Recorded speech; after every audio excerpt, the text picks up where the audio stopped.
Ladies, the stream is live. The stream is live. Audio's down except for the ambient mic.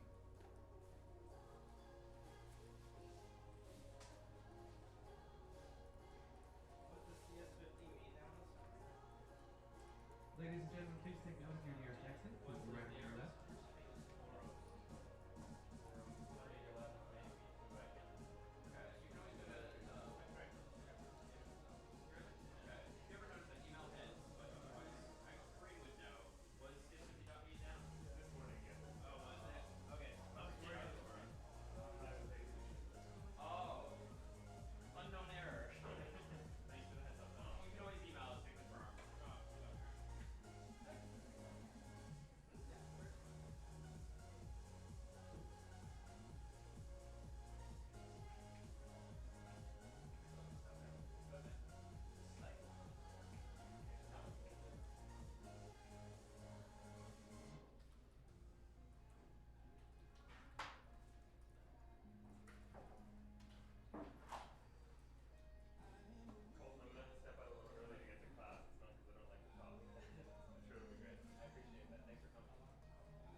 Hello, everyone. Thank you so much for coming to CS50's Tech Talk. So if you're like me, you might have grown up playing games with a fellow that looks a little like this. And even if you didn't, thanks to Nintendo, those have now come back, thanks to the Switch and to the Classic and so forth. And I think what's particularly fun about gaming and game development is that it's just so familiar, at least to some of us. And the reality, though, is that in recent years, certainly have things gotten a lot fancier, 3D graphics and sound and immersion in VR. And so I think it can be all the more daunting these days how you even kind of get into this world if you have some programming experience and you just don't know where to begin. And so wonderfully, there's this great on-ramp, especially in the world of 2D, that's still with us by way of Lua and similar technologies. And for that, we have today's CS50's own Colton Ogden.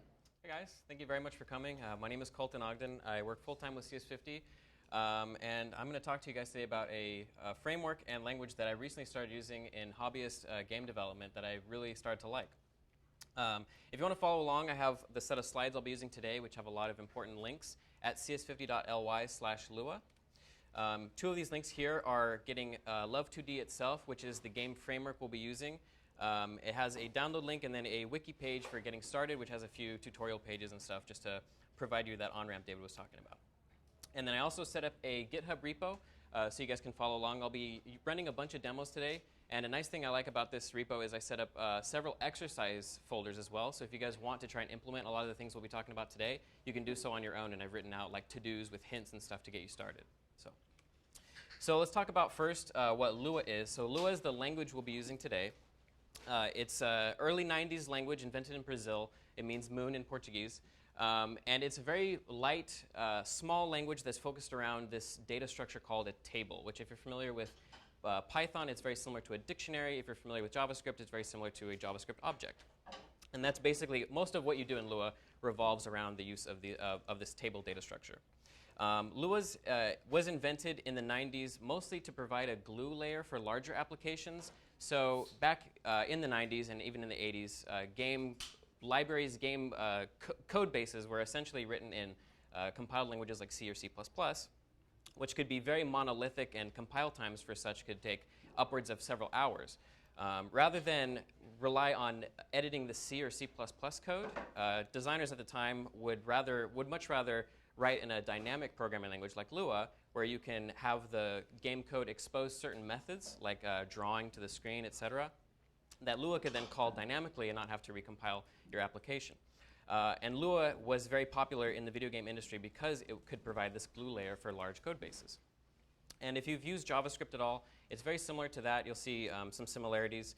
And the nice thing about Lua is its main purpose, one of its main purposes was also used as a config language. So it's excellent at storing data as well as code, and the two can sort of be paired together.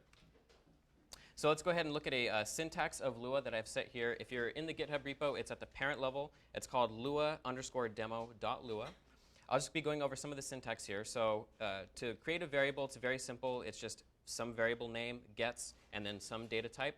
Variables are dynamically typed, so you don't have to say int or string or whatnot. You can just assign it whatever you want. There's two different types of variables. Global variables have no specifier in front of them, as opposed to local variables, like here, a local sum variable. And that just means that it's local to that scope. So if you're in the middle of like a for loop or a while loop, that variable is only going to be accessible within that loop. And if you don't specify local, you can use that variable anywhere in your application. This is how you define a function in Lua. So like in JavaScript, you say function, and then some name with its arguments, its body, and then it ends with an end keyword, which is different than a lot of other languages. If you're familiar with Bash, it's sort of similar in that spirit. This is how you call a function, just the name of the function, and then whatever arguments you want to pass to it. In this case, hello and world are two variables, and we're concatenating them with this dot operator. That just means take two strings and add them sort of put them together. And then we have if statements, which take the form of if some condition, then, which is a Lua keyword, and then execute this body, else execute this body, and then end, like we did up above with the function. Loops are similar to other languages with the while form. While some condition, do this body. So in this case, we're setting I to 10. While it's greater than 0, decrement it. I gets I minus 1. Print it, and then end. And then a for loop is similar to other languages as well, like Python and C. For j gets 10 until it equals 1. Subtract 1, and then end at the end of here. And this -1 is actually optional. If you don't specify it by default, it goes up by 1. But since in this case we're doing a 10 to 1, we need to specify that it's a negative step of 1. And then a repeat until, less common, but this is the Lua equivalent of a do-while loop like you would see in C. And then here, lastly, we'll have a demonstration of what a table is and how to use it. It's very simple, especially if you use JavaScript or Python. An empty table takes the form of 2 curly brackets. To access fields in that table, you simply say that table's name dot some field gets some value. So in this case, person.name equals my name, age, and height. And then there's 2 ways of accessing the fields. Once you've specified them, you can say that table with square brackets and then a string like you would do in Python, or you can access it with a dot like you would do in JavaScript. So it's kind of like a combination between the 2. And then something that's specific to Lua but similar to Python is in order to iterate through a table to get all the keys and values, you would do for key, comma, value in this function called pairs, which gives you all the pairs of key values in that table. And then you have access to those within the loop, and you can do whatever you want with those. So any questions on Lua syntax thus far? OK. Cool. So that's Lua. It's very, very lightweight language. I think it's like something like 60 kilobyte runtime. It's very small, very fast. LÖVE2D is what we're going to actually be using to do our game development. So this exposes all of the functions that we need to draw things to the screen, to take keyboard input. It's got some math functions and audio, some physics stuff. It's free. It's very lightweight. And it's portable to all major desktops and mobile devices, so you can write once and then run it on any computer that supports this runtime. And the main thing that I really think is great for LÖVE2D is because it's so light and easy to rapidly develop in, it's great for prototyping. Whether or not you want to ship your game in LÖVE or like port it to Unity or something, I think it's really great and really fast and easy to write it in LÖVE. So before we get into what we're going to be doing today in terms of the actual implementation, I thought I'd talk about some game concepts at large so we can understand like how a game really works. A game is simply an application that's constantly running. It's in a while loop effectively, and it's running something that we call a game loop, which is a 3-step process, simplified 3-step process. The first step is process input. So while true, we need to say, has the user pressed a key on the keyboard or moved their mouse or done anything like that? If so, we need to keep track of that because that's going to have an effect on how we interact with the game, like how it's going to update. The next stage of the game is the update phase, and this takes into consideration everything in our game, all our characters and items and the AI. Whatever you've implemented needs to update during this phase. It needs to get to its next state. And sometimes this clock, it represents the fact that this can happen multiple times depending on how many frames have passed since the last rendered frame, depending on how fast your computer is. And then the render phase takes all these updates into consideration and actually draws everything to the screen in whatever order and whatever style that you've determined it needs to. Specifically with 2D games, one other thing we need to take into consideration is the 2D coordinate system, which is very simple. As we learned in geometry many years ago, x-axis to the right, positive, to the left, negative. Y-axis is inverted from Cartesian geometry. I believe it's positive up, negative down, but in this case it's going to be positive down, negative up. Usually, it can vary depending on which platform you're using. I think Unity starts bottom left, but in LÖVE2D, it starts at the top left. So 0, 0's origin, top left. Anything that's positive on the x-axis is going to move to the right. Anything that's positive on the y-axis is going to move down, and vice versa. And so this is how we draw things to the screen. Everything in our game needs to have an x, y coordinate so that it can be drawn appropriately. And we'll see this very soon. So I'm going to open up a very basic LÖVE2D demo. If we go to LÖVE demo in the GitHub repo, we go to main.lua in that folder. Main.lua is a file that LÖVE2D needs to see in order to run the application. Right here, I'm going to sort of wave my hands at some of the stuff, but I will go into detail on some of the things that are important. In this case, we're using a virtual resolution library, so we don't need to worry too much about what this is, but essentially this will allow us to pretend like we're drawing to an NES era screen while rendering our game in 1080p or 720p or whatever resolution we want. So here I have 3 variables, sprite, x, and y. The sprite is going to be the actual graphic we draw to the screen. X and y are going to be its position. We have our virtual width and virtual height that we want to draw the screen at to make it look like it's an old game, like a retro-style NES game, 432 by 243. Happens to be similar, but 16 by 9 resolution of that era's resolution. And then speed is a variable we're going to use to move our sprite once it's drawn to the screen. So the first core LÖVE2D function that we're going to look at is LÖVE.load. This is a function, an initialization function that takes place at the very beginning of the game your application. This is where you set up all the things that you need to get going before the game loop actually begins. So in this case, we're setting a filter for nearest, which just means whenever we draw a texture, don't blur it. Just make sure it's drawn as it looks on the image. We're initializing Sprite to a new image, LÖVE.graphics.newImage, which is a LÖVE2D function that will look into that directory we specified for that image, and it's going to set it to that image. We're setting X and Y to roughly halfway in the middle of the screen, taking into consideration the sprite's dimensions. And then we're setting up our screen with the push library with a virtual width and virtual height, but the 640 by 480 is the actual window width and height that we're going to be rendering to. So even though it's NES resolution, it's going to be a 640 by 480 window. So that information isn't necessarily important. The important thing is we know that we're getting a sprite, assigning it an X and Y, and then we'll be drawing it to the screen. So the next important LÖVE2D function that we'll be looking at is the update function, LÖVE.update, and it takes in a parameter called dt. This is short for delta time, and this is the number in seconds as a floating point that have elapsed since the last frame. One frame generally in 60 frames per second is about 17 milliseconds, so that's roughly how much time will have passed since the last frame. And anytime you need to update anything in your game, you'll do that in this function, but you'll multiply whatever you need by delta time so that this occurs independent of whether or not your computer has slowed down. And then LÖVE.keyPressed is the input phase. So that was the update, effectively the update phase of that game loop we saw earlier. The input phase, for the sake of this demonstration, this program, is LÖVE.keyPressed key. So this function basically looks at whatever key you've pressed on the keyboard. It gets that passed in. And then you can do any conditional logic you want here. So if the key happens to be left, for example, we're going to set x equal to x minus speed. We're going to subtract 10 from it. We're going to move 10 to the left. If key is right, move to the right 10. And same thing with up and down, but on the y-axis. So we're going to move that sprite on the right axis based on what key we've selected. And if the key is escape, then we can call this function called LÖVE.event.quit, which will actually quit the application. And then here at the bottom, push, apply, start, and end. We don't need to worry too much about that. That'll just start and end our virtual resolution.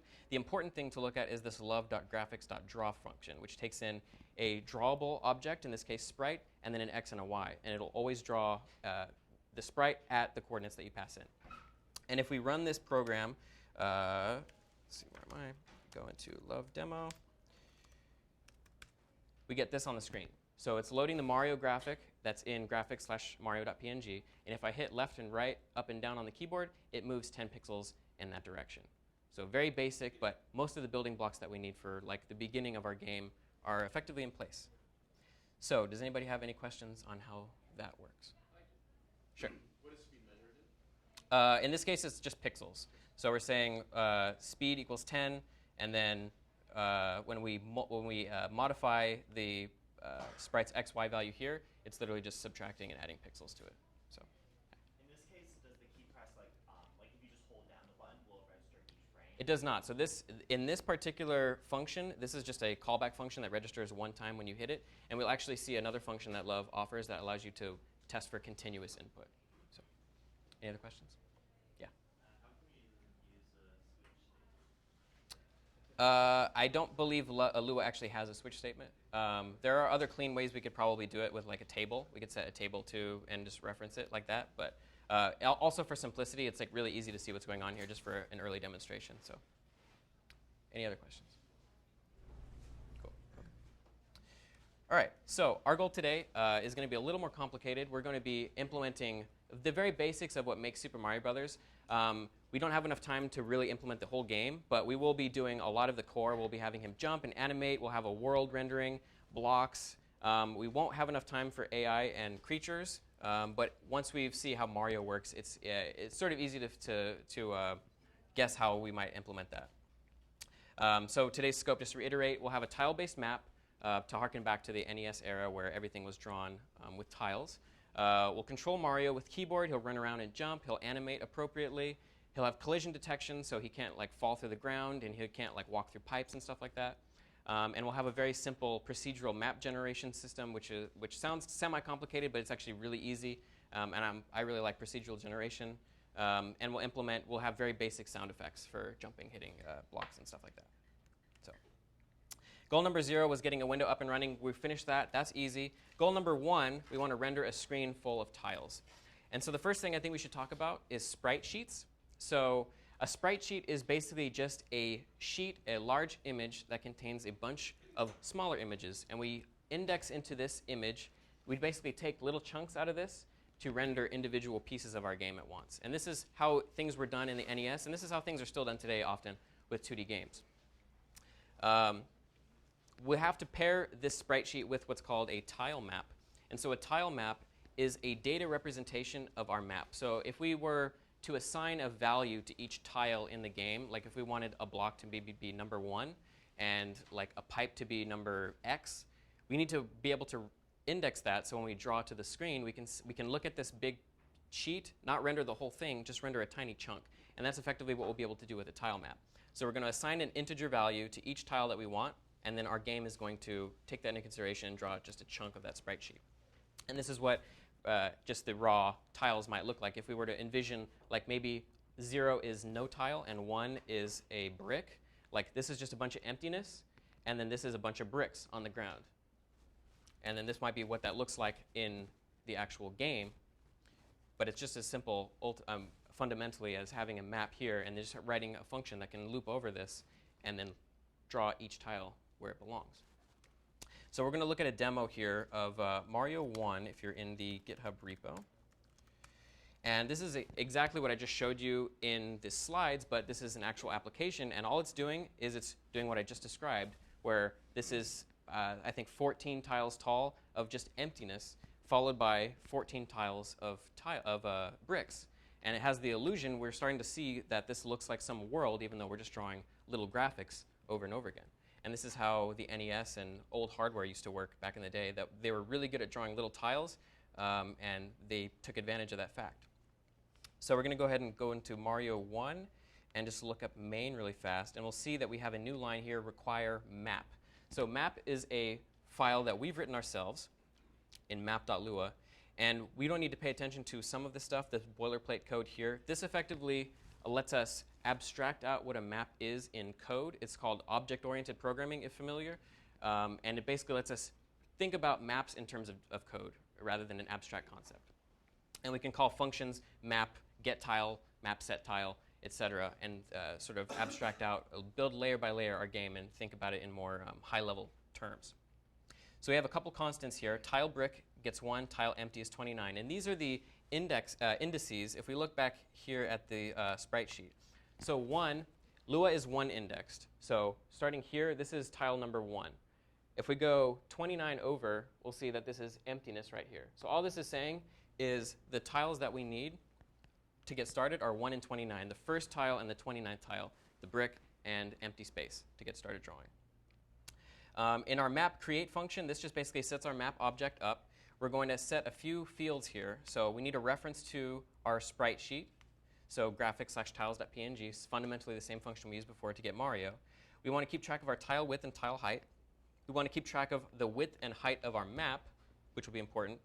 And then we want to keep track of the actual tiles themselves. This table right here, this empty table, we're going to fill this with the 1s and 29s that we need to represent our game world, our game map. And this function here, generate quads. So LÖVE2D's way of taking a piece of a sprite sheet is with a object called a quad. A quad is just a simple rectangle. You specify an x and a y, a width and a height, and that it'll know to take a chunk of that sprite when you draw it instead of drawing the whole sprite. And so I've written a utility function in util.lua. It's a little bit much, but all it does is loop through the entire sheet, given its width and height, and divide it up into those quads and store them in a table. So we can index that table later. So if we go back down here, this line is unimportant, but just related to the actual, it's Lua's syntax for getting this to be an object. This is the important bit of code here. We're going to iterate through that empty table given a width and height. We're going to iterate through our width and height with that empty table and fill it. In this case, we're going to start at the top, y gets 1, and then we're going to go all the way down given the height, and then we're going to start at x1. It's a nested for loop, essentially like Mario, if you're familiar with the Mario P set in CS50. We're starting at the top left, and then we're just going row by row. But we're going to set each tile using a function that I've written called setTile xy to tile empty. And tile empty, recall, we defined as 29. So this is just going to fill our map with 29. It's going to be just empty map. And then this bit of code here is the same thing, but it starts halfway down. So we're starting y at map height divided by 2, but it's going to fill the bottom half with tile brick, which is number 1. And then these functions here I referenced earlier, getTile and setTile, they just take in the x and y. And because our table is one-dimensional, it needs to convert two-dimensional x and y into one-dimensional. So that's just the math you need to, given a table, insert and take out a tile at a particular xy location. And then the important part of map here, the thing that actually draws it to the screen, is a function called mapRender. This loops using a nested for loop. Y gets 1, x 1. Every line will love.graphics.draw the sprite sheet, but also self.tilesprites, which I showed you earlier, is that table full of quads, all those little quads that represent the individual tiles. It's going to index that at, we're going to get the tile there. So if at x and y tile is equal to a brick, it's going to look up the brick quad in self.tilesprites and draw the brick quad. And if it's empty, it's just going to draw nothing. It's going to draw the empty pit of that sprite sheet. And then we need to multiply our x minus 1 and y minus 1 because we're 1 indexed, but we still draw it 0 indexed. We're going to multiply that by the tile width, and that'll have the effect of drawing that sprite at a particular xy times 16 in this case. So that's all the code that we really need to draw. And then in main, we have first of all, what we're doing is we're creating the map equals map create. And then down here in the actual draw function, we're using a function called love.graphics.clear, given a color. In this case, this is just the Mario blue sky color, 108, 140, 255 RGB with 255 alpha, so it's completely opaque. And then we're calling mapRender, and the mapRender function takes care of all the drawing. So most of what we've done is offloaded to the map file. We're just calling that in our main.lua file. So any questions on how this works? Okay, cool. So that was a pretty basic, we have a pretty basic scaffolding here. Not terribly interesting. We're just drawing some tiles to the screen. Our first step into getting it to actually look visually interesting, I think, is getting it to scroll. Because games of that era, Super Mario Brothers, were called 2D side scrollers. Your job is to go through the level, reach the end, and in order to do that, we have to have some sort of notion of a camera in our game. We have to look at where we are and move and shift our scene. So we'll effectively have it's not going to be technically a camera, but we're going to keep track. In our code, we're going to pretend like it's a camera. We're going to keep track of some sort of top left corner of where we might have our camera. And then we want to scroll our X and Y on that camera whenever we want to move in a particular direction. And the way that we actually accomplish this in Love 2D is a function called love.graphics.translate, and it takes an X and a Y. So this has the effect simply of translating literally everything we're drawing in the window. And this makes it look like we're moving, but we're not actually moving yet. So if we call love.graphics.translate x100, we're going to shift 100 to the right, and that's going to have the effect of us actually having moved backwards. So if we want to make it look like we're moving forwards, given an offset, we need to actually translate it to the negative direction. And that'll make us look like we're moving forward through the level. So let's go ahead and look at Mario 2. I'm going to run the example here. And we see that we have a very simple scrolling background now instead of a static background. And all this is doing is just calling love.graphics.translate on some constantly updating x value. And I'll show you here in Mario 2. If we go to map, something that we fundamentally changed is now our update function in map is modifying some value that we've called self.camx. We're doing self.camx equals self.camx plus delta time times the scroll speed. Recall delta time was a value that Love is going to create every frame. It's going to be the amount of seconds that have elapsed since the last frame of rendered output. And see up here we've initialized camx to 0 and camy to -3. So this has the effect of cumulatively adding to self.camx times scroll speed. And scroll speed also we've defined up here to be 62, which is some arbitrary value that I found was a nice rate of movement. And that's effectively going to be multiplied by some 0.0 something value. That's number of seconds since the last frame of output. If we go back to main, we have made one other change, and that's that we actually have to update the map with that update function. So all your updates must be funneled through this love.updateDT function.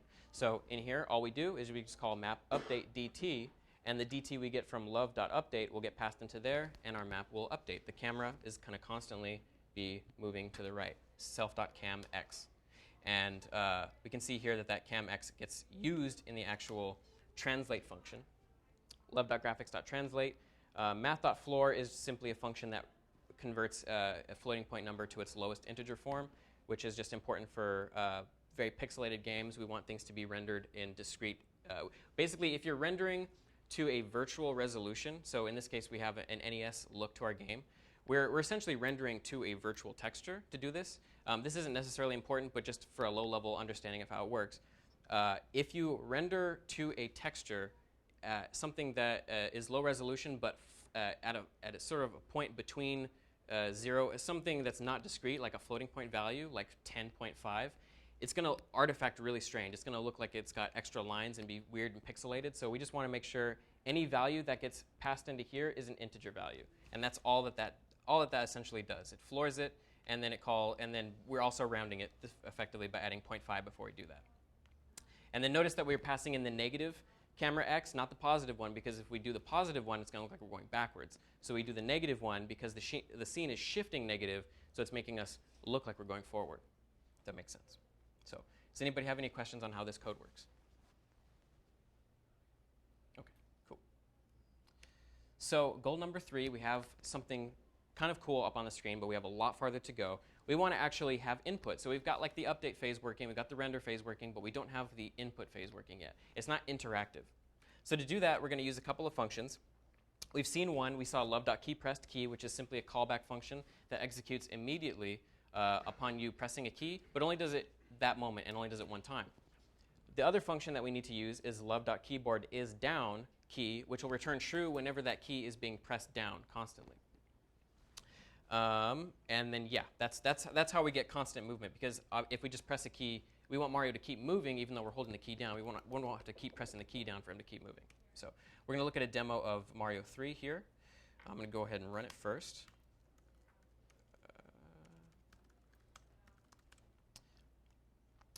So we have basically the same scene that we saw before, but if I press the keys on the keyboard, we start moving right, left, up, down, any direction we want. So now we can also now see that our map is actually half filled with tiles and half filled with space. And yeah, this is the beginning of our game. We have something interactive. This is how we get started, with more complicated interactivity.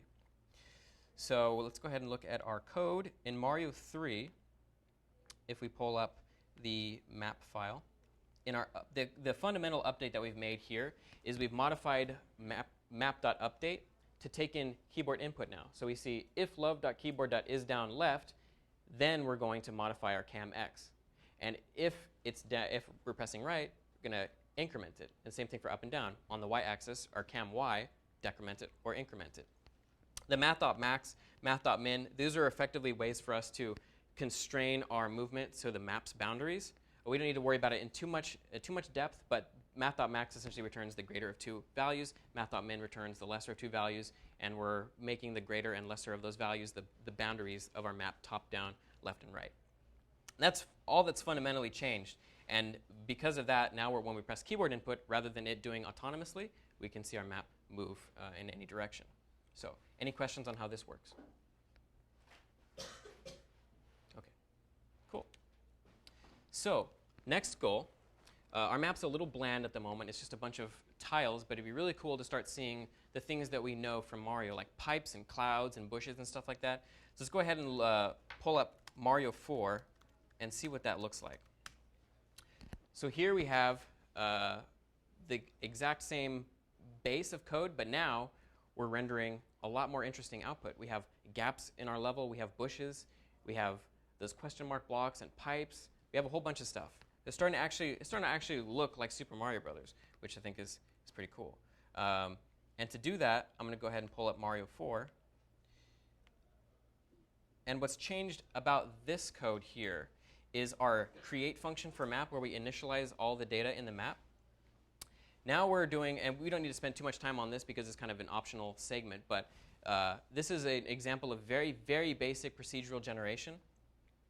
We're basically we're saying if math.random20, which returns a random value within the range 1 to 20, if it's equal to 1, which means we have a 5% chance, then start a cloud at some point in our height that's above the middle of the map, and then set these 6 tiles, which together form the cloud, because if we look at the example again, these are all individual tiles, and every tile in the game is 16 by 16 pixels, but this pipe is not 16 pixels wide. This cloud is not 16 pixels tall by 16 pixels wide.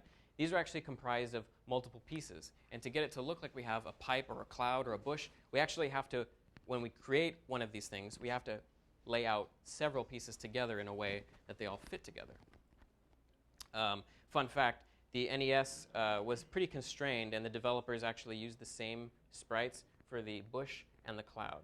So in this case, we're not doing that in this case, but this is how you got by back in the day. They would pass this grayscale image, so it wouldn't even be blue back in the day. It would be like shades of gray, and they would pass it into the NES hardware with a particular palette, and it would make it green. They could make it whatever color they wanted to, and that's basic asset recycling. And so that's what we're effectively doing, is just choosing a random chance, like every. I should also say we're doing this on a line by line level of our map. So we have to go through our entire map and generate it. So the best way to do it is to, at least the best way I found, was to do it in vertical scan lines. So starting at the left, we have no map. If we go down, we have a chance to generate ground and or maybe a pipe or a cloud or a bush. So do it. Go to the next line. Keep doing it. Like, do we want to generate a cloud? Maybe just generate a cloud. If we do generate a cloud, we need to lay out the pieces of the cloud and then keep going. And then sometimes we can say, optionally, hey, maybe we want to break in the ground here, so don't actually draw any ground tiles. Just keep going. Just go all the way down. Go to the next one. Draw ground. Draw ground. Oh, don't draw ground here. So we have these obstacles we're generating as well as a result of this. And here in the code we have here, this is clouds and this is pipes. 5% chance to generate pipe. 10% chance to generate a bush, and sort of you tweak these values as you think makes for a good algorithm. Like if you want to see more bushes, increase the percent chance per math.random that you're looking for one, and then that will give you a higher chance. Like if we made this 5, for example, then we have a 20% chance to generate a bush, not a 10%, or a gap. Sorry, in this case it's a gap. We have a 20% chance, so we'll have a lot more gaps in our map if we do that. And this is all we're doing. We're just going in vertical scan lines throughout we're going for y gets 1, and then we're going all the way down y, and then increment x, and then increment x, go all the way down. And that's effectively how we're generating our map. Yeah? How do you get gaps to appear in batches? So if you want to, because you probably don't want like a bunch of individual one block wide gaps. You could do a couple things. I think I took that into consideration. I have if not, one way that I can think of off the top of my head, you keep track of some sort of flag in your code that says gap created. If gap created, and set that to true when you start a gap, and you can tailor it to however you want. But let's say you want all your gaps to be too wide. If gap created equals true, then on the next one you'll test for that. You'll say, oh, it's true. So on the last scan line, I created a gap. Create another gap, but then set it to false. And then on the next loop, it's going to be false. And it may have a chance. You could then set gap just created so that you don't like accidentally redo another gap and make it like too wide. But there's a bunch of different ways you could do it. But yeah, I think a flag would probably make sense there. Yes. Why don't you ever have clouds colliding? It seems like the way it's set up, because a cloud is greater than a vertical scan line, it seems like you could on the very next scan have another cloud. Or maybe you have seen clouds collide. I think I might have set that in the code. I'm not sure. It's been a little while since I looked at this. It could just be the random chance. I ran it several times, and it might just have not stumbled upon that. That's something that you could also keep track of with a flag. Just say cloud just created, and then because a cloud spans 3 vertical scan lines, you could say is true, or keep a counter in place, do something like that. And yeah, that's probably at that point, probably start having a table with all of the different structures that you want, and say, just for organizational purposes, and in table just created, maybe the table will be called just created, and you can index it cloud, pipe, bush, etc., and then do it that way. That's probably the cleaner way to do it. So yeah, any questions on how this is being implemented at the moment? More questions? Cool. All right. So things are starting to look pretty spicy, but we don't have we don't have a character that we can control, and that's important. So the next step is going to be actually adding Mario. And Mario fundamentally isn't a whole lot different in terms of getting him started drawing on the screen than it was with our sprite sheet, with our tiles. We have another sprite sheet. This is Mario's sprite sheet here. And these are going to be quads, just like we did with the tiles, except in this case, he's 2 tiles tall by 1 tile wide, just so he stands out a little bit more. And so we just need to, we're going to need a new object, a new class called an animation, so that, because when he moves, for example, his frame changes. It's not going to be just one frame that's constantly being drawn to the screen, depending on what he's doing, whether he's jumping or walking or running, etc. That's going to change, and so we're going to need some construct for that. But just to get him started drawing to the screen, it's a lot of the pieces that we've already used. So I'm going to go ahead and run Mario 5 here. And we see Mario now drawn to the screen. And in this limited example, he can also move his head left and right. So we can see this shows us that we have him now flipping his sprite. So it doesn't make sense for us to have a sprite for him facing both directions. We can easily just flip it based on what direction he's facing, and then save ourselves half the frames. You stepped on a cloud up there. Oh, there we go. See, exactly. I guess I haven't taken it into consideration. We do it again. Yeah. So now we can see it spawning different levels every time I do it. Up in there, he's standing above the ground. No collision detection yet. But yeah, so I haven't taken that into consideration for this example. But if I were to go back and fix it, which I probably should, I would have some sort of table of the different pieces I've created and just keep track of whether they were created on the previous X scan lines, depending on how wide the structure is. So if we go into Mario 5, we have a new file here, class called player.lua. And this is going to contain all of the information we need for our player. He's got an X and a Y. He's got a width and a height, an X offset and a Y offset. And these are important because we need to tell LÖVE to scale our sprite on the X axis, depending on which direction he's facing, to get it to flip. In 2D, to get a texture to flip on any given axis, you need to scale it negatively on that axis. And the center of that scale needs to be in the middle of, the origin of that scale needs to be in the middle of that sprite. In this case, since Mario is 16 pixels wide by 32 pixels tall, the center of origin should be 816. We're going to need a reference to the map so that he can interact with it. We're going to give him a texture, Mario1.png, frames of animation, just this table, a current frame, state. The state is going to be very important, and we'll talk about state machines in just a moment. This is going to be how we get Mario to do different things based on input and to transition between those things. A direction for him to face, so that we can say, if you're facing to the right, flip your sprite, otherwise render it normally. And then a delta x and a delta y, which is the standard way of representing velocity on your x and y axis in animation. So we're going to initialize his x and y. We're going to put him at roughly halfway. We're going to put him right above the middle of the map and then about 10 tiles to the right. And then give him just one frame for now. And this is the quad that I was referencing earlier. To make a quad, just love.graphics.new quad, the x and the y in that sprite sheet you want to start the quad at, and then the dimensions. In this case, Mario is 16 pixels wide by 32 pixels tall. So at the very beginning, at 16 pixels and 32 pixels, create the quad, and it needs the texture dimensions as well, which you can use with the get dimensions function there. Set his current frame. There's only one frame in this .frame, so Lua is 1 indexed, so this .frame is 1. And then this is an important part here, this behaviors table. This is going to be where we put all of our states that Mario can be in. And this is one thing I really like about Lua as a language, and things like JavaScript as well. Having anonymous functions makes it just very easy to package together bits of code that you might need to swap on a given basis. In this case, this table is, we're saying at index idle, we're just going to store a function, literally a function that's unnamed, an anonymous function, and it's an update function. It takes in a DT, and then we want this behavior, and then we're going to call this idle function in our code in just a second. But we can see it's as simple as right now, if we pressed left, his direction is left. and if we press right, his direction is right. And this will be used in just a moment. So in the update function, we're referencing this behaviors table we just created. We're saying in self.behaviors at our state, and his state, recall, we set to idle. We're going to just call it like a function. Just index the table and then call it, passing in dt, and then this we can just swap in and out depending on his state. Super simple. We need a scale x in our render function because this is how we're going to get him to actually flip. If his direction is right, just his scale x is normal. But if it's not right, so it's left, it's going to be -1. And so if we scale anything on by -1, it's going to flip it in 2D. So love.graphics draw, the texture, the frame, put him at the x and y that we need, 0 rotation, and then scale x here. And this will have the effect of whether, because this is going to run every frame, if he's right based on what we've input up here, because the update function calls this update anonymous function, he's going to be looking either to the left or to the right.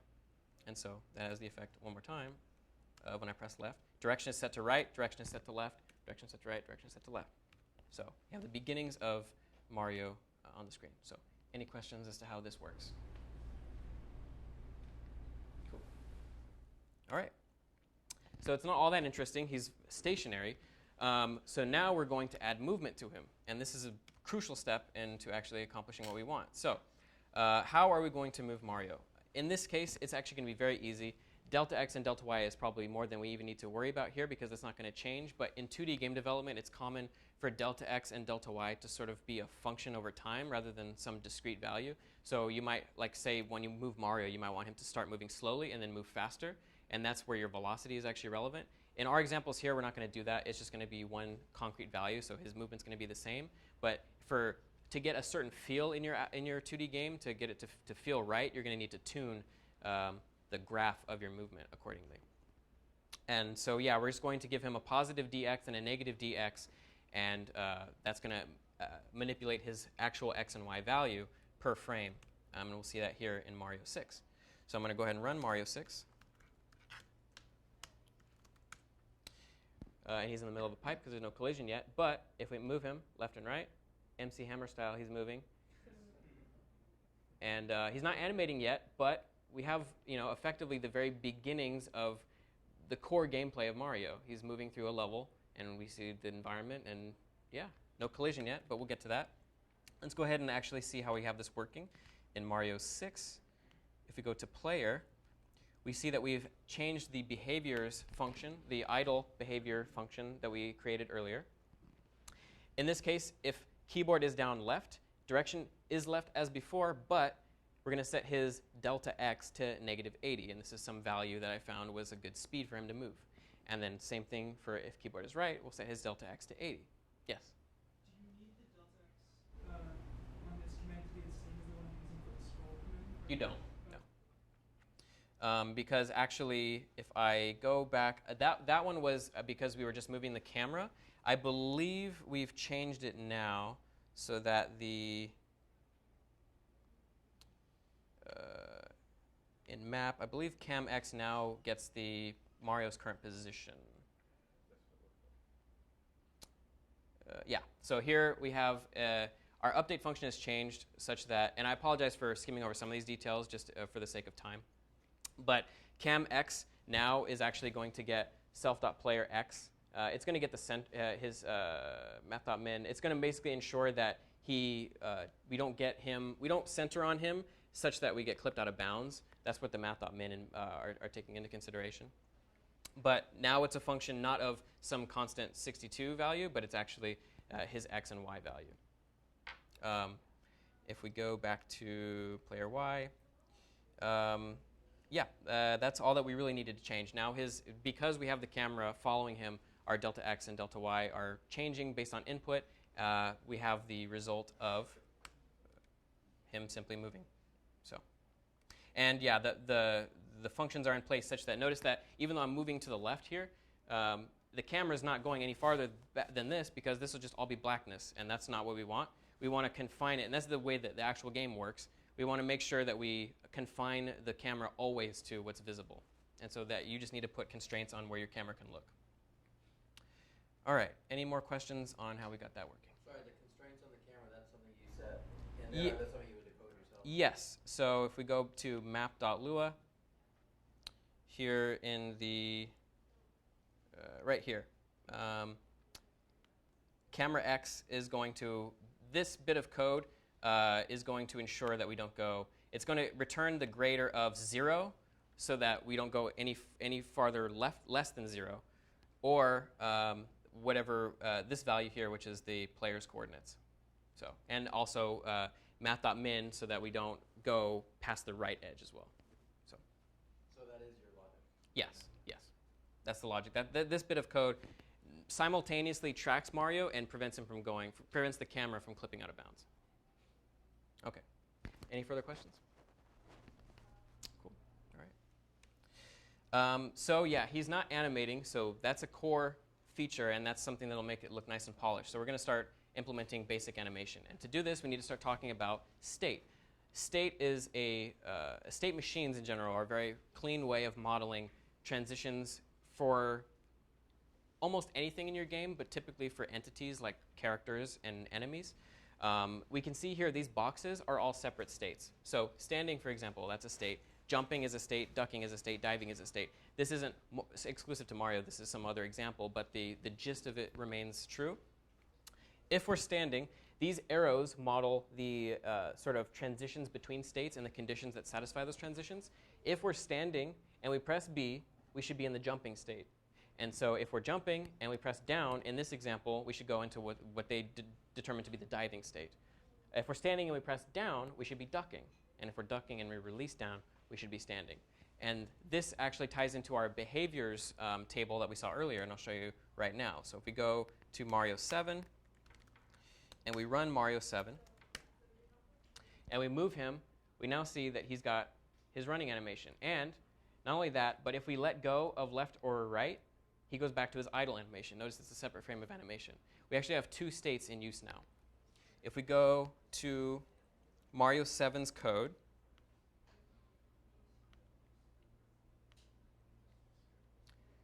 what we fundamentally changed here is our behaviors table now has two states, idle and walking.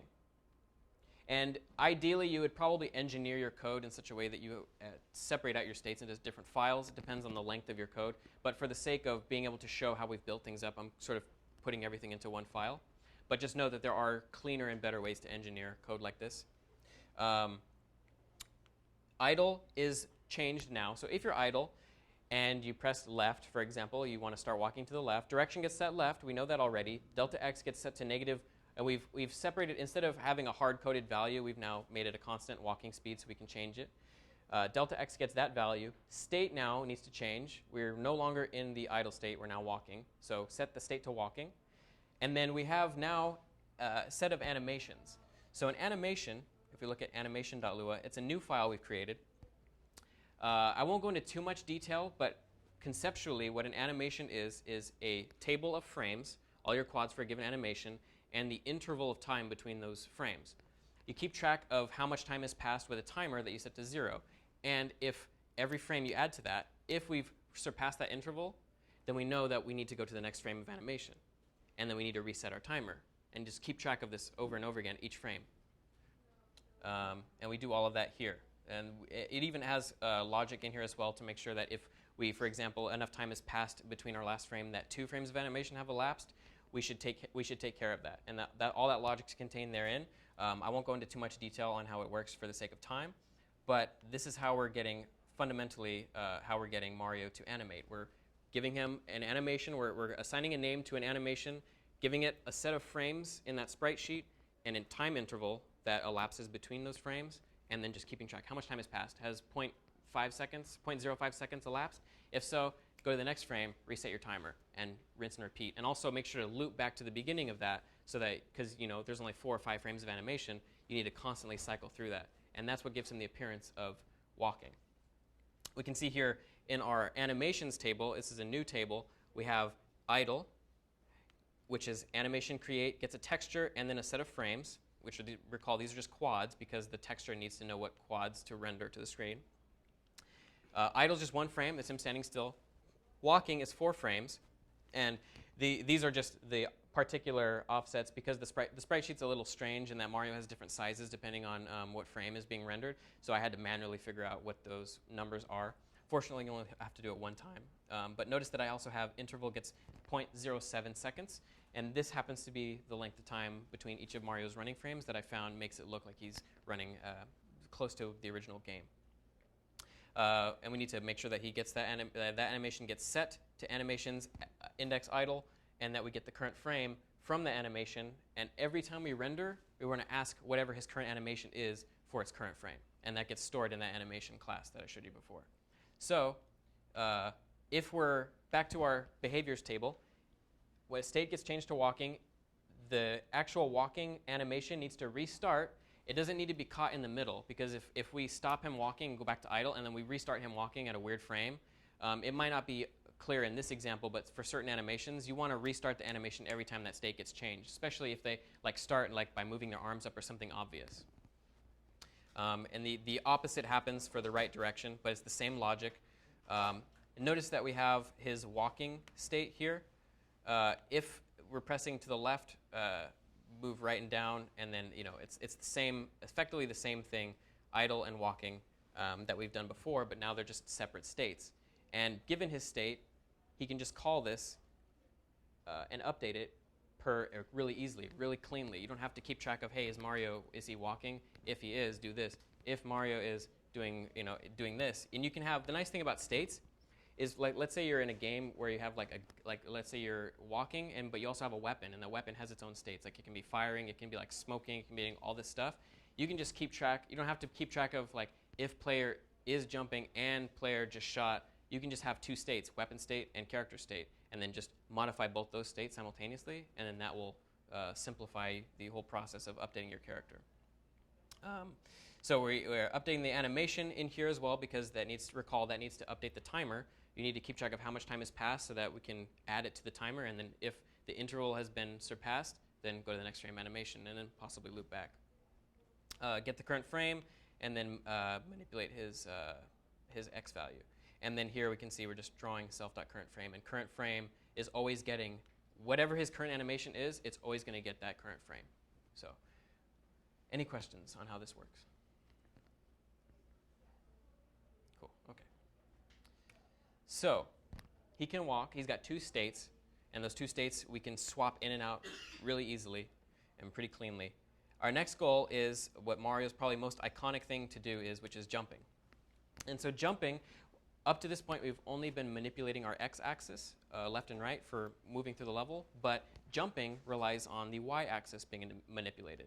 So to get someone to jump, you give him an initial y velocity of something really high, right, like 400 or something. He's going to shoot up into the air, but as soon as he starts jumping, we don't want him to keep going forever. We need him to sort of come down. So what we need to do is apply gravity to his y velocity. We'll start his y velocity at 400, but we're going to add a negative 400 to be specific, because recall y is negative going up. If his y is negative 400, we need that to decrease and eventually become positive so that he comes up and then eventually comes back down to the ground. So we'll see how we do that in Mario 8. Let's go ahead and load that up. So here we have the same thing that we saw before. We can move around, but if I press spacebar, he jumps. And notice also he's got another frame of animation, which is as simple as just one new animation object that we created earlier, just with that one frame. And when he's in that state, he can still move. So when he's in the jumping state, we know, okay, you still need a test for input. And notice there's no collision, so I can still walk over the tiles. But we'll be taking care of that very shortly. But, I mean, this is starting to look a lot like Super Mario Brothers, right? Like, we've got most of the pieces here in place. So we're going to go ahead and look at Mario 8 now to see how we implemented this. So we have the idle state and the walking state. These have both been modified because now, when we're walking and when we're idle, we want to be able to jump, because you can jump out of both those states. So in the idle state, if we press the space bar, his dy, now we're modifying his dy, it's going to be equal to negative jump velocity. Jump velocity happens to be a value set to 400, so his jump velocity should be set to, his y velocity should be set to negative 400. In the So here we have delta y negative jump velocity, set his state to jumping, and this will have the effect of, on the next frame, jumping is going to update, so it's going to go to this function instead of the other functions that have been, the other function that was called, which was walking. We're going to set his state to jumping, and then we're going to set his animation to a jumping animation. We've added a jumping animation here. It's just one frame, just like the idle animation, very simple, and it happens to be at 88 pixels to the right at 0 pixel on the y-axis. Same dimensions. And we do this. We essentially do the same exact thing when he's walking, because he can. The behavior is fundamentally the same. Jumping, we can see that we can still move here. So when jumping gets updated, when we're in the jumping state and this is being called, we can move left and right still, which you can in the regular game. And as delta x is set to, it's just same as walking speed, hasn't changed. This is the part that lets us actually prevent him from shooting up into the sky forever. This .dy gets this .dy plus this .map.gravity. And if we go to map, we can see that we have a value gravity here, which is set to 15. And this is just some value you can tweak depending on how fast you want. Either the less this is, the more it's going to feel like he's jumping on the moon, or the more it's going to feel like he's on some really dense place. But 15 felt like the number that was very close to how he jumps in the actual game. And so this gets modified. This gets added to his dy, and then this will have the effect of he's going to go up, but he's going to go up less and less, and eventually he's going to come back down. And then when he comes back down, and he gets roughly to the middle, which is what this takes care of. So if his y value is about, this is our very primitive collision detection. It's not collision detection, but it makes it seem as if we have collision detection.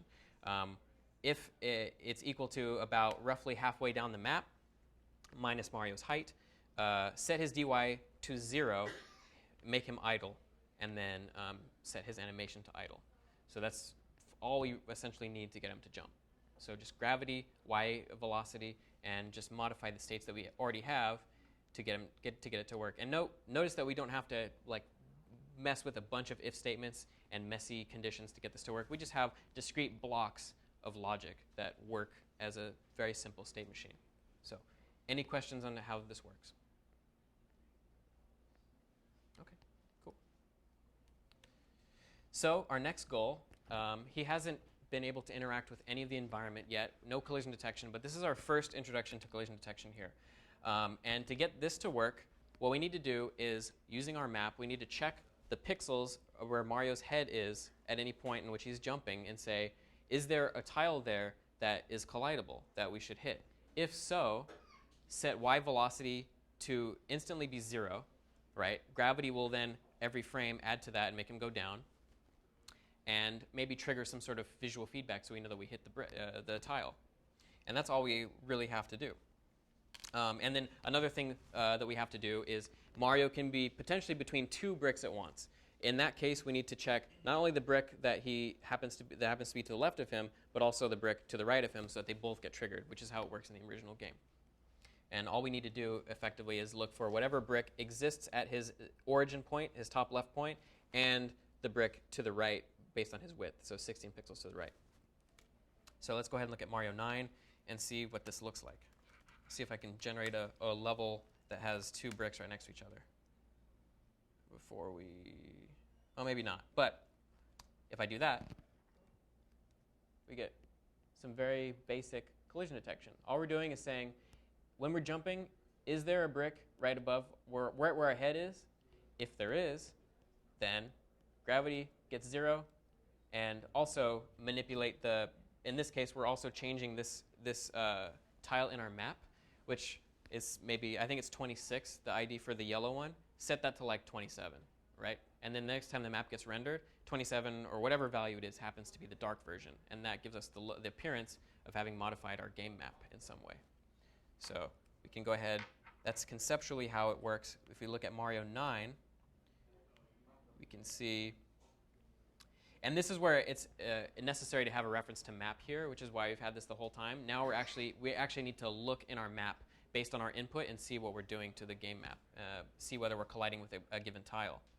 So what's changed is in our update function, I haven't added this as a style decision. I didn't add this to any of the states. It's in his update phase. It could be in his jumping state, and that's up to you. But just for the sake of separating it out for now so we can see it on its own. It's in the update function. If his delta y is less than 0, which means he's going up, then we're going to use a function called tile at his x and y value. So it's going to be his top left. If it's not equal to empty, we've hit something. So we're going to, and also, that's his origin, but also his width minus 1 plus his width minus 1. So both tiles right above him. Instantly set his dy to 0. So now he's going to freeze in the air, and then gravity's going to apply, and he's going to fall. We're going to just change that block to a different block. So what we're doing is we're saying, hey, if the tile at x, y is equal to the tile question, which is like 26 or something like that, then we're going to set that tile to tile question dark. And then we don't need to worry about refresh sprite batch. That's just a performance consideration. If self.map tile at x, and this is the same thing, but for the tile that's to the right and above him, we're going to set that to tile question dark. And this has the effect of it still will make his dy set to 0 even if he hits a tile that's not that question, that yellow question mark. But it won't. He'll hit it, but it won't change it. If for example he jumps and hits the brown one, it still collides, but it doesn't actually perform any sort of changes on the game map.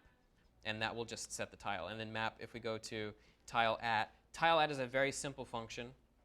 All it does effectively is just divide the x coordinate that we pass in by 16 and add 1 to it. And then the same thing for y divided by self.tile height and add 1 to it. So very simple. And that has the effect of, like, say we're at 48 or whatever pixels wide, and we divide by 16, it'll be 3 because it floors it. All right, and we add 1 because Lua is 1 indexed, not 0 indexed, with its tables. So. Doesn't that mean you could hit a cloud? In this case, yes, I think it could. But in the next example, it gets actually. I don't think so because I believe the way that I've set the generation, the clouds all spawn above Mario's max jump height. But that problem is, we do get rid of that problem because in the next example we'll see we actually specify a table of tiles that we can collide with explicitly because we need to start getting into pipes and the ground and stuff like that. So, but yeah, theoretically, if my generation algorithm were messed up, we could be hitting clouds right now. But we step by step we build up towards our ideal implementation. Any further questions? Yeah. Do you have the bounds of like his bounding box right at the top of his head, or is there like a pixel, or is there like some space between him and the actual box? What do you mean? Like when he's jumping up to hit the tile, is there does he hit it with the very top, like the red of his head, or is there a tile or like a pixel above that? I believe I have it set so that's just it's 1 pixel because in the game I was noticing when running it that you can see his fist go above the tile. So notice that you can see his fist hit it. Yeah. So I have it set so like I think it's 1 or 2 pixels, 1 or 2 pixels above the max of his bounding box. So yeah, but you could do it. You do it to taste. Do it right at the number. Do it at 1 or 2 pixels. It's up to you. But that's just that's the way that they ended up designing it in the original game. So I did like that too. But conceptually, you do it at the limits of whatever you want, and then you tweak that as you want. So, any more questions? Cool. All right, goal 10. Now we need to implement, as I alluded to just a moment ago, collision to other tiles. So now we can hit blocks, but when we're walking, we're not actually testing the ground below us. We're just walking and setting the x-axis and not performing any collision below us. We want to do that so we can fall through gaps, but we also want to prevent him from walking into pipes and so that he can also walk on top of blocks and other things like that. So we're going to go ahead and look at Mario 10. We'll see what this looks like. So he happened to spawn in the middle of a pipe, so bad example. All right. Whoops. And my jumping's not ideal, but see now he can go on top of blocks like that. I can fall, as you saw earlier. I'll do it one more time. You can fall down. And I don't have it set to you can restart. And you can also not walk through pipes anymore. And you can jump on top of them. So now we sort of have like the bare bone requirements of what it means to like walk through Super Mario Brothers world. And we're actually almost done for what we have time for today. I have one more example after this, but we'll look at Mario 10 just to see how we implemented this. And as I alluded to earlier, I believe it is in player.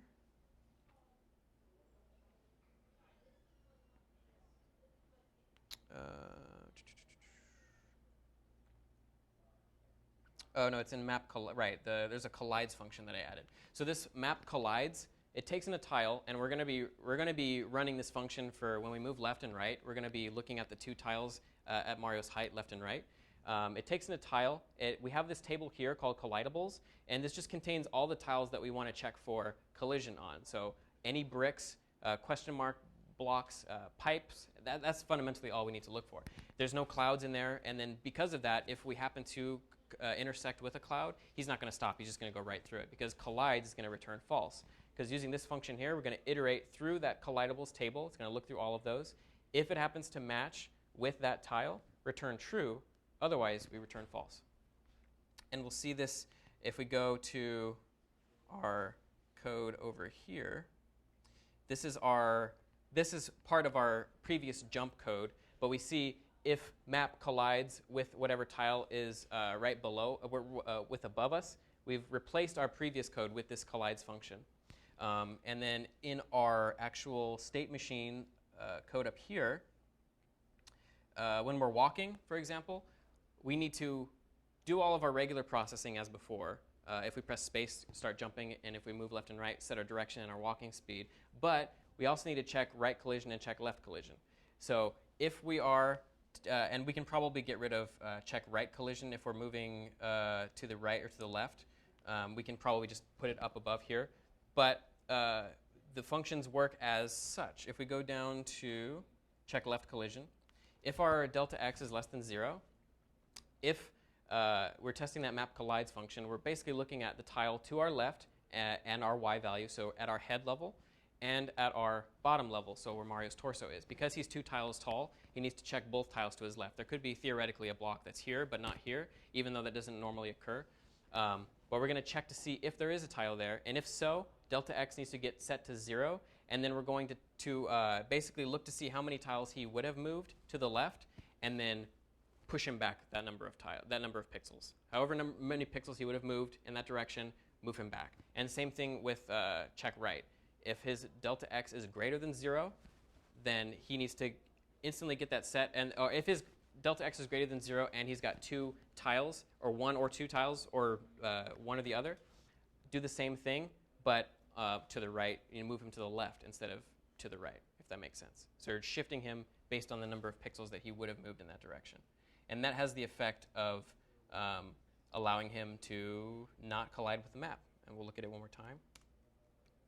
Oh, this is perfect. This is what I was talking about earlier. If there are 2 blocks, recall we need to trigger both of them. So if we hit spacebar underneath both of them, they both get activated instead of just one.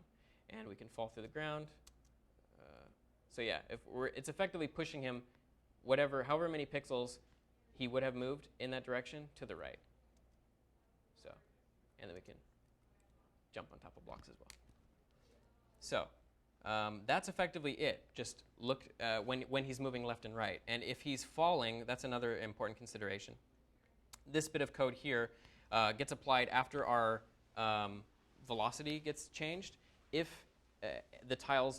both tiles below because he could be theoretically between 2 tiles, so we need to check the tile below him and also the tile to the right. If they collide with him, then set the dy to 0, so set his velocity, now it's at 0. State to idle, animation to idle, and then basically tweak his value so that it's he's not set his y value back the number of pixels he would have gone past whatever tile he collided with. Because based on his velocity, we could update him and he could be like 7 pixels below a tile in the map. We want him back up 7 pixels so that he's even with the grid of the tile grid, if that makes sense. So, any questions on how that works? Sorry, that was loud. Okay. Last goal, this one's probably the easiest step of the presentation. We're going to add just some basic sounds just to make our application look all the more polished. So with this, we're going to use a couple of functions. We're going to use the function called love.audio.newSource, which just takes in a path to a particular audio source. In this case, sound/sample.mp3, and we can pass the key static, and that just means if we pass in static, store that sound in memory constantly. Don't stream it from disk. And this is perfect for like small sound files because depending on your computer, that may or may not trigger a lag spike. And then we'll use the function play on a given sound object, and that will just start playing that audio. And we can set, we'll see in a second, we can set call a function called set looping to true. So for example, for music, we don't want the music to stop after it plays once. We want it to loop over and over again. So we'll go ahead and take a look now at Mario 11. This may be the most gratifying example so far. So sort of notice that also we're triggering a jump sound whenever he jumps. And when we hit the block, it plays a coin sound, but if we hit it again, it doesn't play it. It plays like a little thud sound. And that's effectively the gist of the game. Now there's no death sound, unfortunately, but that's how far we'll go with Mario today, but we'll go ahead and look at how we implemented this. We store the music in our map with music gets love.audio.newSource music/overworld.mp3.